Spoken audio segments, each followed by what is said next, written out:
ہم ہمارے دین و مذہب سے ہے بے شک اختلاف اس کو، تو کیا اتنی خطا ہم کر نہیں سکتے معاف اس کو؟ محمد میں بھی عبد المطلب کا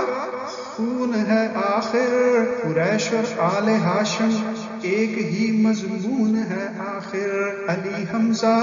عمر ابو بکر یہ اپنے ہی بھائی ہیں، یہی سے جنگ ہے یہ سب محمد کے فدائی ہے، یہی سے جنگ ہے یہ سب محمد کے فدائی ہے۔ ذرا سوچو جو ان کے قتل کرنے کا نتیجہ ہے، کوئی عمو کوئی بھائی کوئی بیٹا بھتیجا ہے، خود اپنے وطن سے دور ہیں اتنا ہی کافی ہے، غریب و مفلس و مجبور ہیں اتنا ہی کافی ہے، یہ خوریزی مجھے بے حد بری معلوم ہوتی ہے، عزیزو ہی کی گردن پر چھری معلوم ہوتی ہے، اگر میرا کہا مانو تو خوریزی سے باز آؤ، تحمل کی دکھاؤ شان اس تیزی سے باز آؤ، اٹھو تیار ہو چڑھتی ہوئی اس موج کو روکو، سپاہ سالار ہو بڑھتی ہوئی اس فوج کو روکو، تمہارے ہاتھ سے یہ کام سر انجام ہو جائے تو گویا رہتی دنیا تک تمہارا نام ہو جائے، کہا عتبہ نے ہاں اے مرد دانا سچ کہا تو نے، بظاہر میرے دل کا حال ظاہر کر دیا تو نے، مگر بے قتل و غارت فوج والے اب نہ مانیں گے، یہ بھالے برچیاں بے دیکھے بھالے اب نہ مانیں گے، یہ بھالے برچیاں بے دیکھے بھالے اب نہ مانیں گے، اگر یہ مان بھی لیں صلح پر تیار ہو جائیں، یہ زوراور یکا یک صاحب ایثار ہو جائیں، تو پھر بھی صلح اے مرد معمر غیر ممکن ہے، کسی صورت نہیں ممکن سراسر غیر ممکن ہے، ہمارے دوست کی فطرت سے تو اے دوست واقف ہے، ابو جہل اس طریقے کار کا قطعاً مخالف ہے، ابو جہل اس طریقے کار کا قطعاً مخالف ہے، میں دعوے سے یہ کہہ سکتا ہوں وہ ہرگز نہ مانے گا، ہمیں نادان سمجھے گا ہمیں نامرد جانے گا، اگر تم چاہتے ہو صلح اس کو راہ پر لاؤ، میری جانب سے دو پیغام خود بھی جا کے سمجھاؤ،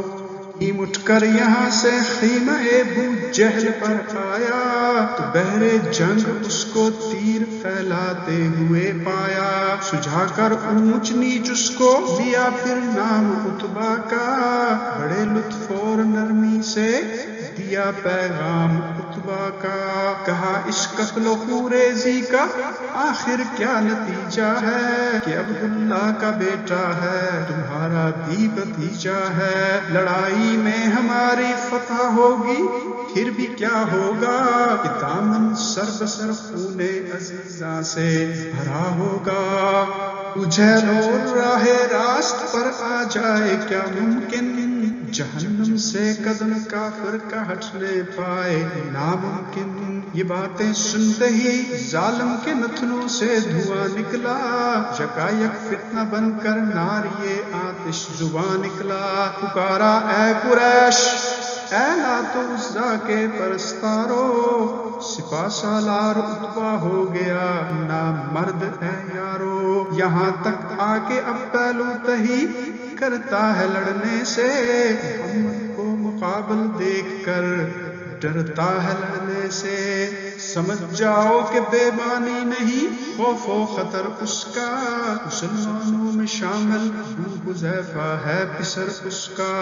لے عتبہ میں اس کے قتل کا خطرہ سمایا ہے، کہ وہ بھی آج اپنے ساتھیوں کے ساتھ آیا ہے، رخ عتبہ کو دیکھو چھا گئی ہے کس قدر زردی، اسے کہتے ہیں نامردی اسے کہتے ہیں نامردی، اگر عتبہ نے ہمت ہمت ہار دی ہے، ہار دینے دو، اگر دیتا ہے دم تم کو سپہ سالار دینے دو، اسے کہہ دو پہن لے چوڑیاں تلوار رہنے دے، مگر مردوں کو اپنے عزم کا مختار رہنے دے، ہم اس گرمی کے موسم میں کہاں سے آئے ہیں چل کر، سارا لاؤ لشکر اس جگہ پہنچا ہے جل جل کر، یہ دن ہم نے کفے افسوس ملنے کو نہیں کاٹے، یہ کالے کوس واپس لوٹ چلنے کو نہیں کاٹے، بڑی مشکل سے ہم نے منزل مقصود پائی ہے، ہماری منزل مقصود خنجر آزمائی ہے، نہ بچ کر جانے پائیں آج دشمن دیوتاؤں کے، یہ بندے ایک خدا کے ہیں مخالف سب خداؤں کے، تمہارے دین کے دشمن کھڑے ہیں سامنے یارو، اٹھو تیار ہو جاؤ بڑو حملہ کرو مارو، شکار آیا ہوا ہے اب تمہارے ہاتھ سیادو، پچھاڑو ذبح کر دو باڑ تلواروں کی دکھلاؤ، بجھا دو پیاس اس تشنا زمیں کی آب خنجر سے، گھٹاتے گھومتی اٹھے بجلیاں چمکیں لہو برسے، سب ہیں اپنے رشتہ دار توڑو بندھوا ان کا، معزز ہیں کرو نیزوں پہ رکھ کر سر بلند ان کا، یہ سن کر ایک طوفان آ گیا دریائے لشکر میں، نکل آئے سپاہی لیس ہو کر گھڑی بھر میں، سنا ابو جہل کا عتبہ نے تانا جوش میں آیا، کمال برہمی سے دامن حق پوش میں آیا، اٹھا شعلہ تکبر کا تدبر رہ گیا جل کر، کہا اچھا نظر آ جائے گا میدان میں چل کر، اس دل کون ہے جو داغ نامردی اٹھاتا ہے، بہادر کون ہے جو سب سے پہلے سر کٹاتا ہے، یہ کہہ کر ہو گیا تیار عتبہ لڑنے مرنے کو،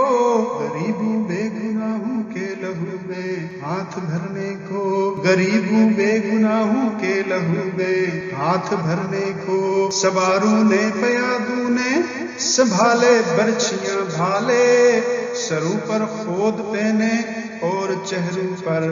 جلم ڈالے، اٹھا بانگے تو ہلکے شور سے کفار کا لشکر، سجا کر جسم پر شمشیر و تیر و نیزہ و خنجر، سجا کر جسم پر شمشیر و تیر و نیزہ و خنجر، آنیت کا دم بھرنے لگے ڈھول اور نکارے، صدائے طبل سے تھرا اٹھے